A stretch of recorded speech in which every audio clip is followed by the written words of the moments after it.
watching the game. Next thing I know, Dean Blandino says he's done with the tush push. Can't officiate. And I go, Dean, your microphone is on. What was the reaction? Why did you have that reaction in the moment? That was a visceral reaction. Look, we had the game, obviously, Chiefs, Eagles, big Super Bowl rematch. And we had a couple of the Eagles. Look, the play, they run it better than anyone else, and they work at it, and it's impressive what they do.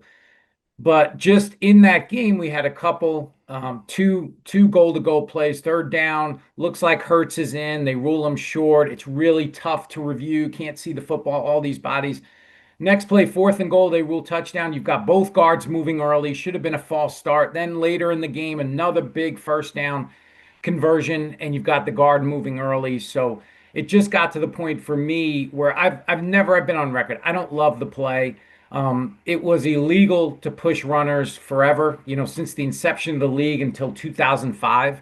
We took it out, and in hindsight, I think that was a mistake, and now we're stuck with this play that is a really difficult play to officiate. It just is, and personally, it's not a. I just don't think it's a great play to watch. What?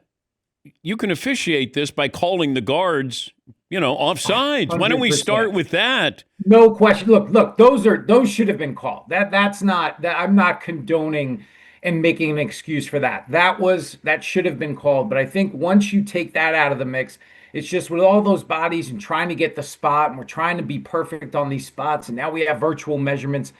It's just a tough play. My thing is it's just not it's not when you think about the rules, it's just not a fair play. The defense can't push the runner back and gain an advantage. There's always forward progress, but we let the offense do it. And look, I was watching the highlights of the Cowboys Giants game in the fourth quarter. That's everything the NFL is. You've got, Russ Wilson is to Malik Neighbors and Dak leading, and then in the history of the tush push, not once have I ever seen it on SportsCenter's top 10 plays. I just haven't. It's just I don't know how these officials spot the ball in that scrum. I really don't. Now you have the overhead shot, but the officials, they can't rely on that overhead camera shot, can they, to spot the ball?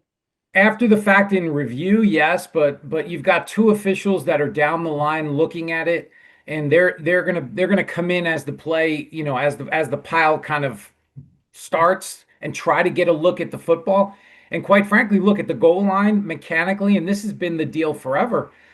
If they don't see the football, they're not going to rule on it. They're going to go in, dig in the pile, and if the ball is over the goal line at that point, that's a touchdown. And so that ball may have been short, but eventually it worked its way after the runner was on the ground over the goal line. So again, it's a tough play. That's been, look, short yardage plays are tough, sneaks, those types of things. But I think this play just kind of adds another layer to it. But Dean, I am shocked that the officials didn't convey this to the owners to say, we're having a hard time officiating this. This is no bias against anybody. We're trying to do our job, and we can't do our job given the context of this play. I don't know if that's enough of an out for the NFL and these owners this next go around. It's not a pretty play. We know that. If I can't spot the ball and do my job, then that factors in something else. They keep trying to say health. There's no data yet of injuries there. You can't say, hey, somebody's going to get hurt, which they probably will. But you got to say, hey, guys, aesthetically, it's not pleasing and we can't do our job. Is that enough to have them get rid of this play? It should be when you think about, like I said, it's not when you think offense defense balance, it's not a fair play. When you do have the difficulty in officiating, and that's when you look at rules changes, you look at player safety, you look at competitive equity, and you look at officiating consistency. And if you can't consistently officiate this, it's a problem. I think everybody, look, they were 2 votes short of getting it out. I think each club had its own reasons. I do believe because the Eagles won the Super Bowl, there were some teams that didn't want to come across as we can't stop this play. We're going to take the easy route and we're going to vote it out. I think if they don't win the Super Bowl and we still have issues with this play, there's probably a better chance that it goes away. Talking to Dean Blandino. He used to be the head of officials for the NFL. He doesn't need that headache anymore.